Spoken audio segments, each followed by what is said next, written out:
Ito mga karilso, may tino-troubleshoot kami ditong aircon. Okay naman, normal naman yung blink ng ilaw niya, you know.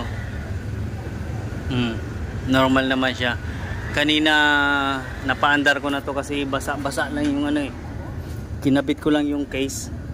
Basa-basa kasi dito, nagmo-moist dito. Nagmo-moist siya dito. Kaya pinatuyo ko muna. Binugahan ko ng hangin. Umandar na siya kanina. Nung kinabit ko lang yung cover nito, pinatay ko, doon siya nawala. So, obserbahan ko ulit. Kaya binaklas ko ulit yung cover niya. So, ayan guys, gumana na siya. Lumalamig na yung ano niya. Ayan yung amperahe niya, 2.8, tataas pa to.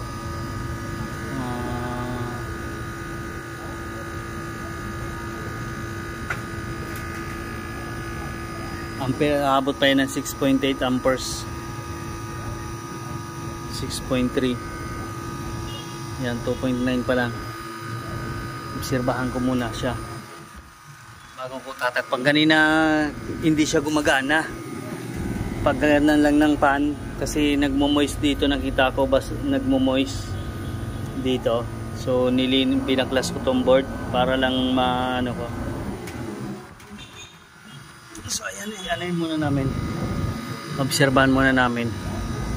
Yan yung amperahe niya, 3.0 na.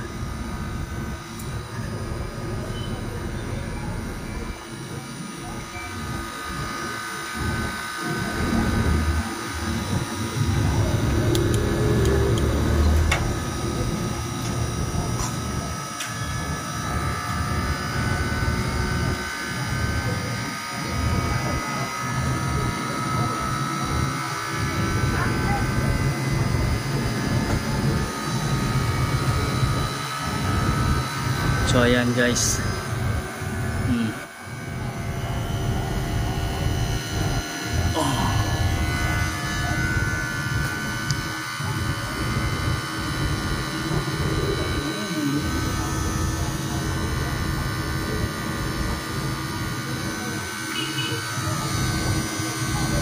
Ayan, 4.0 na yung amperahe natin.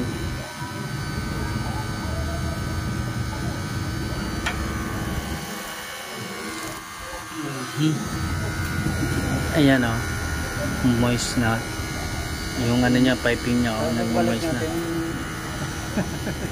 Hindi ko na tanggalin yan.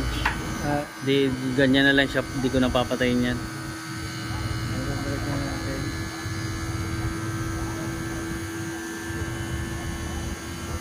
So ayan, 4.4. So ikabit ko lang guys yung ano. So ayan guys, okay na yan, no? Tuloy-tuloy na yung under niya. Di ko na siya pinatay para ano. Kanina mandar na siya, pinatay ko lang dahil nilagay ko. Nagluko naman ngayon, di ko na siya pinatay. Ito yung ano niya, moist niya. Successful. Babae. Ano na? Okay na. Successful. Sige na, bye bye, thank you.